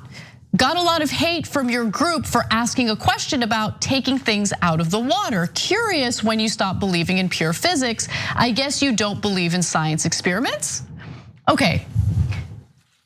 Look, I think people should just answer the question calmly, right? Like, yes, to people who know a lot about climate change or know even a little about climate change, like it sounds like a ridiculous solution.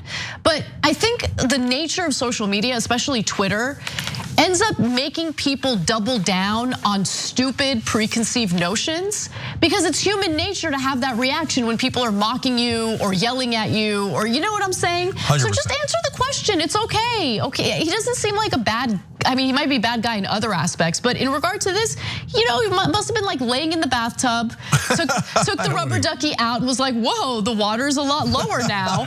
And so he wanted to share that possible solution with the world. It's okay to debunk it in a nice way. Yeah, which we're gonna do in a second, but I actually totally agree with you, Anna. Yeah. And that might be ironic, because if you ever see me on Twitter, I love making fun of conservatives. Oh, I've seen you on Twitter. Yes, yeah. And I don't mind calling them dumb. I don't mind calling them every name in the world. But I didn't do it with this guy. Why? One, he seemed kind of innocent. He was like, just asking. Right? He wasn't in your face about it. Number two, it wasn't hateful. Right. Like, if you're hateful, right, I'm coming for you, right? And you can go cry all day long about, oh, Jake was mean to me. I'm an alpha male. Are you? Okay, so if you're not hateful and you're not sure and you're asking, no, I'm not gonna rip into you. And I get it, I understand why he asked, but of course it would be a tiny amount of water, so let's debunk. So one engineer, Randall Monroe, concluded that the impact on sea levels would be about 6 microns, slightly more than the diameter of a strand of spider silk.